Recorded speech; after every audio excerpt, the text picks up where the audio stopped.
दोस्तों, चेन्नई के MA Chidambaram cricket stadium में आज सुपरहिट मुकाबले का माहौल बेहद जोशीला नजर आ रहा था। हर तरफ इंडिया इंडिया की गूंज थी और फैंस टीम इंडिया के शानदार प्रदर्शन की उम्मीद लगाए बैठे थे। तिरंगों की लहर, तालियों की गड़गड़ाहट और खिलाड़ियों का जोश सब मिलकर बता रहे थे कि आज कुछ खास होने वाला है। जैसे ही भारतीय बल्लेबाज मैदान पर उतरे, उन्होंने शुरू से ही आक्रामक अंदाज अपनाया और जिम्बाब्वे के गेंदबाजों पर दबाव बना दिया। चौके की बरसात से स्टेडियम झूम उठा और स्कोरबोर्ड तेजी से आगे बढ़ता चला गया। तो दोस्तों, इस वीडियो में हम आपको बताएंगे कि कैसे टीम इंडिया ने शुरुआत से ही मैच पर कब्जा जमाया, कौन बने जीत के हीरो और कैसे भारत ने शानदार प्रदर्शन किया। वीडियो को अंत तक जरूर देखिए और अपनी राय कमेंट में बताइए। दोस्तों, चेन्नई के एमआई चिदंबरम क्रिकेट स्टेडियम में भारत बनाम जिम्बाब्वे मुकाबले में दर्शकों को एक शानदार और रोमांचक बल्लेबाजी प्रदर्शन देखने को मिला। जिम्बाब्वे के कप्तान सिकंदर रजा ने टॉस जीतकर पहले गेंदबाजी करने का फैसला किया और भारत को पहले बल्लेबाजी का न्योता दिया। उनका इरादा साफ था, शुरुआत में जल्दी विकेट निकालकर भारत पर दबाव बनाना। लेकिन जैसे ही भारतीय बल्लेबाज मैदान पर उतरे, उन्होंने साफ कर दिया कि आज वे किसी भी तरह का दबाव लेने के मूड में नहीं है। भारत की ओर से पारी की शुरुआत करने उतरे ईशान किशन और संजू सैमसन। दोनों ने शुरुआत में कुछ गेंदें देखकर पिच को समझने की कोशिश की, लेकिन पहले ही ओवर से ईशान किशन ने अपने इरादे जाहिर कर दिए। रिचर्ड नागरवा की गेंद पर उन्होंने शानदार कवर ड्राइव से चौका जड़ा और फिर पुल शॉट से लगाकर दर्शकों को झूमने पर मजबूर कर दिया। पहले ओवर में ही भारत ने 12 रन बना लिए और यहीं से मैच का रुख भारत की ओर झुकने लगा। दूसरे ओवर में संजू सैमसन ने भी आक्रमण का मोर्चा संभाला। ब्लेसिंग मुजरबानी की गेंद पर उन्होंने लॉन्ग ऑन के ऊपर से लंबा जड़ा, जबकि ईशान ने सिंगल डबल लेकर स्ट्राइक को लगातार घुमाते रहे। तीसरे और चौथे ओवर में ईशान किशन पूरी तरह हावी नजर आए। उन्होंने cut shot, straight drive, sweep और रिवर्स स्वीप जैसे शानदार शॉट्स खेलकर जिम्बाब्वे के गेंदबाजों की लाइन लेंथ बिगाड़ दी। गेंदबाज लगातार दबाव में आते चले गए और फील्डिंग साइड भी बिखरती नजर आई। पांचवें ओवर में संजू सैमसन ने भी अपनी लय पकड़ी और डीप मिड विकेट के ऊपर से लगाकर दर्शकों का उत्साह और बढ़ा दिया। छठे ओवर में ईशान ने फिर से आक्रमण करते हुए एक चौका और एक जड़ा। पावर प्ले के अंत तक भारत ने बिना कोई विकेट गंवाए 29 रन बना लिए थे। यह भारत की एक परफेक्ट शुरुआत थी जिसने पूरे मैच की नींव रख दी। सातवें ओवर में जिम्बाब्वे को पहली सफलता मिली।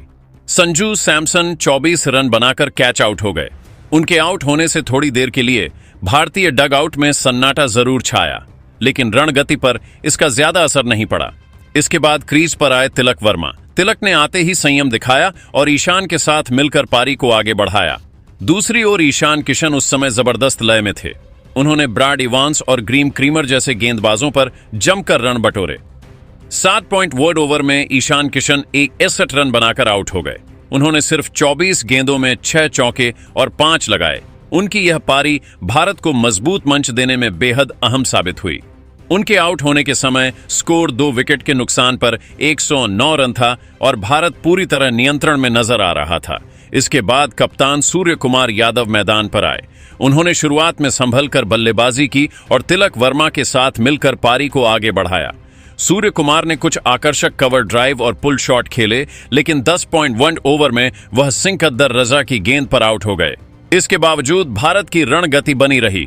अब क्रीज पर आए हार्दिक पंत। हार्दिक ने आते ही मैच का रुख पूरी तरह बदल दिया। उन्होंने स्पिनर ग्रीम क्रीमर पर 2 शानदार जड़े और फिर तेज गेंदबाजों पर चौके बरसाए। दूसरी ओर तिलक वर्मा भी जिम्मेदारी से बल्लेबाजी करते रहे। 11.5 ओवर में तिलक 27 रन बनाकर आउट हुए, लेकिन तब तक वह अपनी भूमिका निभा चुके थे। इसके बाद मैदान पर आए शिवम दुबे और हार्दिक ने मिलकर तेजी से रन बटोरने शुरू किए। हार्दिक पूरी तरह आक्रमण मोड में थे। उन्होंने लॉन्ग ऑफ, मिड विकेट और कवर के ऊपर से शानदार लगाए। एक ओवर में उन्होंने अकेले 23 रन बटोरे, जिससे जिम्बाब्वे के गेंदबाज पूरी तरह टूटते नजर आए। 18.2 ओवर में हार्दिक पांड्या 78 रन बनाकर आउट हो गए। इसके बाद कुछ रनआउट और जल्दी जल्दी विकेट गिरने लगे। रिंकू सिंह और अक्षर पटेल ज्यादा योगदान नहीं दे सके, लेकिन टीम का स्कोर पहले ही काफी मजबूत हो चुका था। अंतिम ओवरों में अर्शदीप सिंह और वरुण चक्रवर्ती ने तेजी से रन दौड़कर भारत को 200 के पार पहुंचा दिया। 20 ओवर पूरे होने के बाद भारत ने 9 विकेट के नुकसान पर 223 का विशाल स्कोर खड़ा किया। कुल मिलाकर यह पारी टीम इंडिया की बेहतरीन बल्लेबाजी का शानदार उदाहरण थी। पावर प्ले में तूफानी शुरुआत, मिडिल ओवर्स में समझदारी भरी साझेदारियां और अंत में हार्दिक पांड्या की विस्फोटक बल्लेबाजी, हर विभाग में भारत ने शानदार संतुलन दिखाया। यह पारी साबित करती है कि जब टीम इंडिया को मजबूत शुरुआत मिलती है तो वह किसी भी गेंदबाजी आक्रमण के खिलाफ बड़ा स्कोर खड़ा करने की पूरी क्षमता रखती है। 244 रनों के विशाल लक्ष्य का पीछा करने उतरी जिम्बाब्वे की टीम पर शुरुआत से ही दबाव साफ नजर आ रहा था।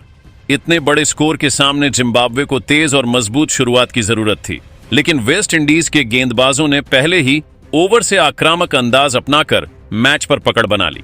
पारी की शुरुआत करने उतरे तवानाश मरुमानी और ब्रायन बेनेट ने कुछ आक्रामक शॉट्स खेलने की कोशिश जरूर की, लेकिन स्पिनर वरुण चक्रवर्ती और तेज गेंदबाज अर्शदीप सिंह ने उन्हें खुलकर खेलने का मौका नहीं दिया। दूसरे ही ओवर में ब्रायन बेनेट सिर्फ 5 रन बनाकर आउट हो गए और जिम्बाब्वे को पहला झटका लगा। इसके बाद तवानाश मरुमानी ने कुछ अच्छे शॉट लगाए और 2 चौके वेक लगाकर रन गति बढ़ाने की कोशिश की, लेकिन वह भी ज्यादा देर टिक नहीं सके। उन्हें शानदार फील्डिंग के दम पर सूर्य कुमार यादव ने कैच पकड़कर पवेलियन भेज दिया।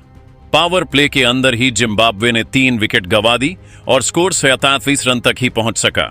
इसके बाद क्रीज पर आए डियन मायर्स और कप्तान सिकंदर राजा। दोनों ने मिलकर पारी को संभालने की कोशिश की।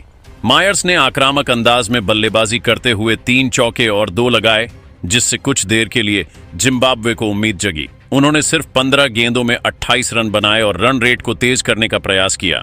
दूसरी ओर सिकंदर रजा ने भी जिम्मेदारी निभाते हुए 31 रन बनाए और कुछ शानदार स्ट्रेट ड्राइव और पुल शॉट लगाए।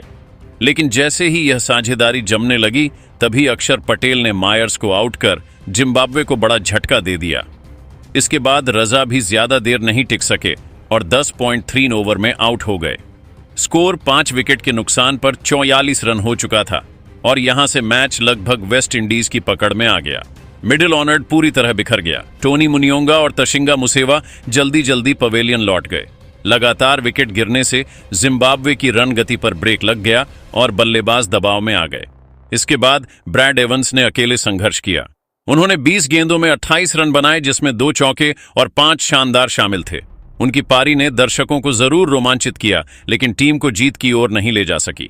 वेस्ट इंडीज के गेंदबाजों ने अंतिम ओवरों में भी शानदार अनुशासन दिखाया। जसन होल्डर ने अहम मौके पर विकेट निकाले, जबकि हॉजिन और मोटी ने बीच के ओवरों में रन रोक कर रखा। नतीजा यह रहा कि जिम्बाब्वे की टीम 17.4 ओवर में सिर्फ 168 रन पर सिमट गई। कुल मिलाकर जिम्बाब्वे की यह रन चेज, कमजोर शुरुआत, लगातार गिरते विकेट और दबाव में बिखरते मिडिल ऑर्डर की वजह से पटरी से उतर गई। मायर्स और ब्रैड इवांस की पारियों के अलावा कोई भी बल्लेबाज लंबी लड़ाई नहीं लड़ सका। वहीं भारत की सटीक गेंदबाजी और शानदार फील्डिंग ने इस मुकाबले को पूरी तरह एक तरफा बना दिया। तो जैसे कि आप सभी ने इस वीडियो में देखा होगा कि हमने बात करी है इंडिया वर्सेस जिम्बाब्वे के बीच में होने वाले मैच की। बेसिकली उसकी लाइव डिटेल्स के बारे में बात करी है और उस मैच से रिलेटेड कुछ खास डिटेल्स मैं आपसे शेयर करूंगा। देखो, मैच होगा एमए चिदम्बरम स्टेडियम में 560 इसकी सीटिंग कैपेसिटी है और बड़ी अनप्रिडिक्टेबल सी पिच रहती है यहाँ पे। मतलब बहुत ज्यादा हाई स्कोरिंग मैचेस भी नहीं दिखते और दिखते हैं तो फिर वो चस भी हो जाते हैं। तो अनप्रिडिक्टेबल पिच है। और एक खास बात यह है कि अनिरुद्ध, जो one of the most favourite singer हैं फिलहाल इंडिया में और साउथ इंडस्ट्री में, तो टॉप पे चल रहे हैं, वो इस मैच से पहले शायद परफॉर्म करते नजर आएंगे। तो मैच अपने आप में खास है 2 रीजंस की वजह से। एक तो ये कि इंडियन क्रिकेट टीम को इस मैच को बड़े मार्जिन से जीतना है। इनफैक्ट उन्हें अपने दोनों मैच इंडीज और जिम्बाब्वे से 100 रन के मार्जिन से जीतने हैं। If they really want to bring a strong impact in this world cup, या अगर उन्हें अपनी जगह सिक्योर रखनी है, तो आपको हमारी वीडियो कैसी लगी है हमें